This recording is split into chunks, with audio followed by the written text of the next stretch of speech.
Terry here on March 23rd, 2014, and we're doing another segment here for video, and we're doing these 15-minute videos.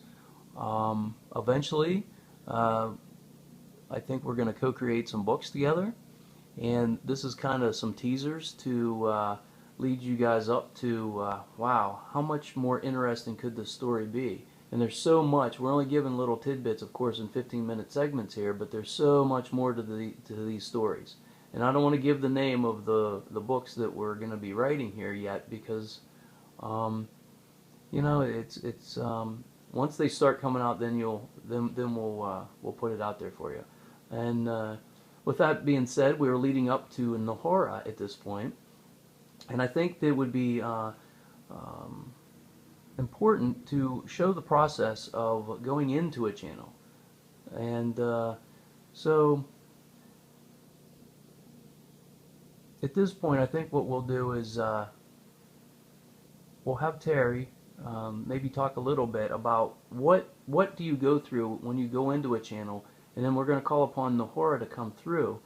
I also want to say that many times as we were leading up through all this, and when I say leading up, what I mean actually is we went through a process of the ghostly realm, and then we went through the angelic realm, and then we went to the ET realm, and then we actually even channeled Mother Earth at one point.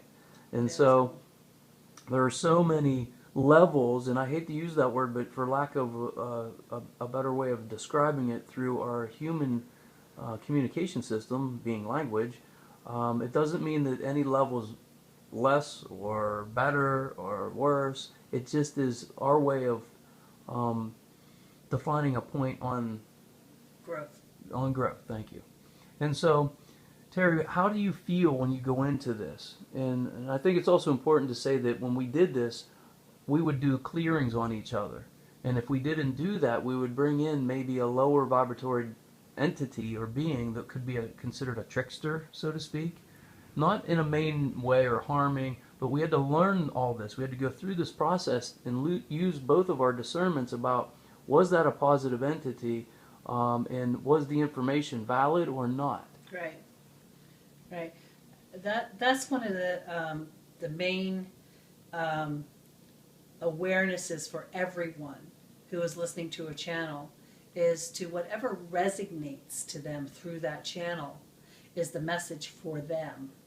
Because I may channel a message and 10 people will hear that message, and maybe 2 people will get one thing out of that message, and maybe 3 people will get something else out of that message, and then the others may get the same message as well. So it's just what that person needs through each reading. Mm-hmm. When it comes to Nahora,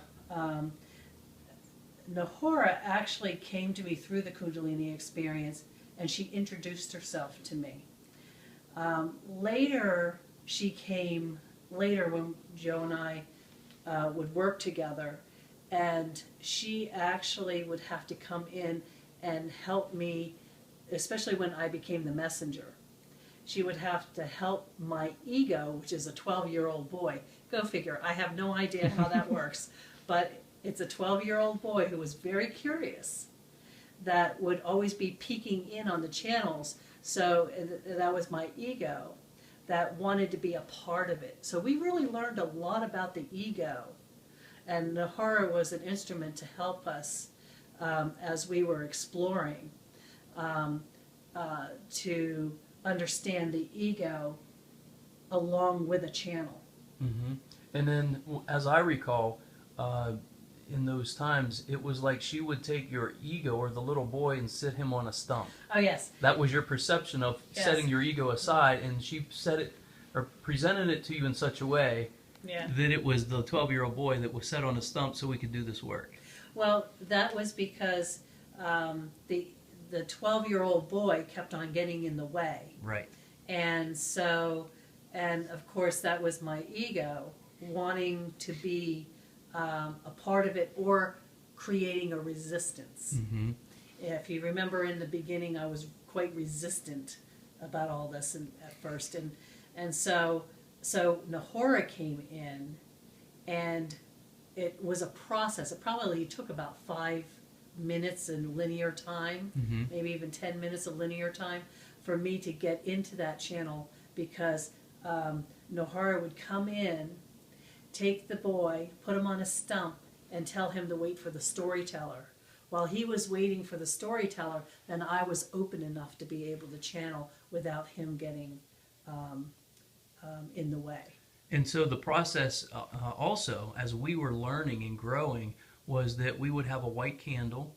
We had kind of, I don't want to call it a ritual, but we did a clearing on one another to bring it to a high vibration, and we learned through experience that we used sage to cleanse the room, sometimes sea salts, Yep. sometimes a white candle. And as people are viewing this, because you can do this, every single person on the planet has the potential to do this.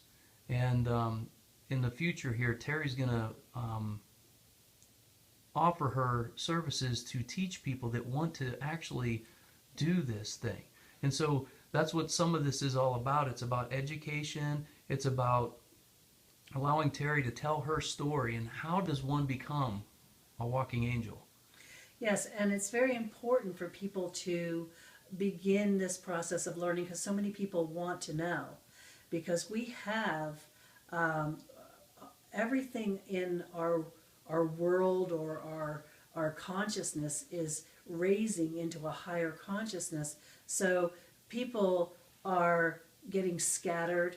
We have children coming in that are already extraterrestrial beings that are reincarnating, and they need to be able to have mentors or information. So our books have to be different. All these changes are occurring. So all this information that we're teaching together or writing about is actually the forefront of helping the new age, or the new children, to be able to change schooling, In transition. change technology, just get into the transition of it themselves, because they're coming in with new information, and they have to feel comfortable in their skin. Okay, and you know, as the old falls away, the new is coming in. It may appear like it's a little bit chaotic, maybe a lot chaotic to some people. Those that are hanging on to the old and want it to stay the same, they are probably going to have the roughest times. Right. And so, you know, here we are at 8 minutes. I mean, we can keep on going here. And so what I'd like to do is we're going to raise the vibration here, and I'm going to do a clearing on both of us. And so, Teri, if you want to close your eyes and visualize and imagine this stream of unconditional love of light, almost a column coming down through the crown chakra. Visualize and imagine that it's pushing out any negativity, any blockages, or any attachments. And those viewers at home, you can do the same thing. You can close your eyes so you can reach to these vibrations that we're at. So cleansing yourself is very important so that you can reach and understand and get whatever's in your greatest good at this time. So opening up that crown chakra, and then the third eye chakra, down into the throat chakra so that you can speak your truth. Then the heart chakra, the solar plexus, the sacral chakra, then the root chakra. And as your body feels this unconditional love of light down to the cellular structure, you can almost visualize and imagine your cells are vibrating and oscillating, and maybe they just go a little vibration higher, an octave faster. And as this energy streams down the legs and into your feet, down into Mother Earth, you become this clear channel of love and light. And so we ask that all this energy from the high sources of creation come through and down into Mother Earth, down to the central core of her being, because of course we love this planet, we love this Mother Earth, we're stewards of this planet, and we're here to help change humanity's perspective of that. And as we have these conscious awarenesses, and we call upon Nahora, who is an American Indian, and allowing this transition of Teri to setting her ego aside and allowing Nahora to come in. And as she balances out the physicality of Teri, of course they're working on it, and she's coming into the physical body.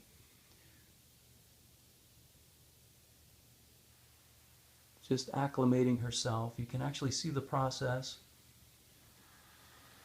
And welcome, Nahora.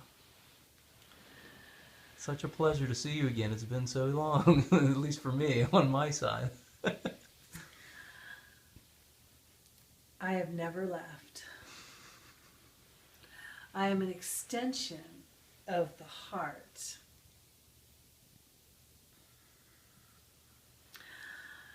The seedling of the flower of life. The creation of wisdom.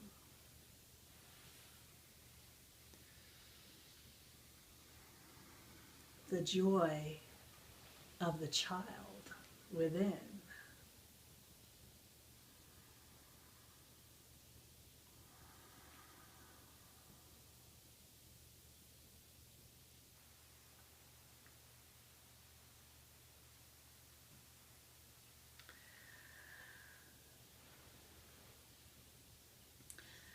The extension of the heart is to allow the energy of the heart to extend unconditional love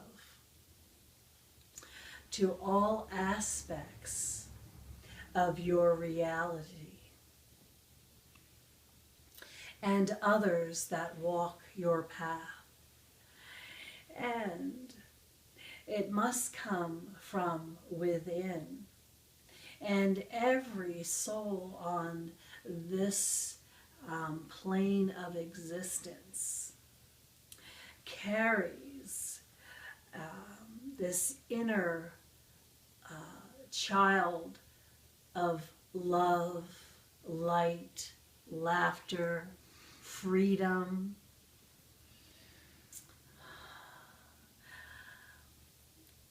Many of those who are not quite understanding themselves as a being lose that concept, and that child gets stuffed within. And when those of us who were stayed behind as spiritual guides, so to speak, especially during the massacres of the Indian tribes, many of us were already spiritually developed.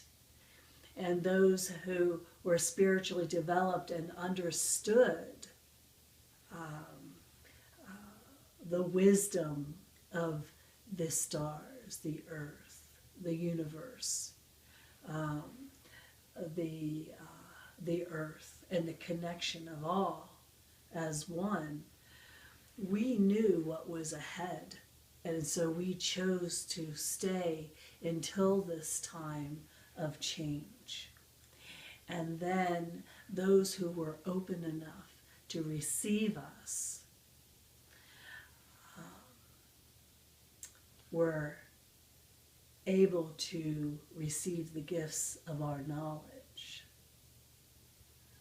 And this vessel at that time of awakening was wide open. And of course it needed to be able to see itself in unconditional love. And a lot of energy had to be cleared. And of course the vessel had to come to a place of acceptance.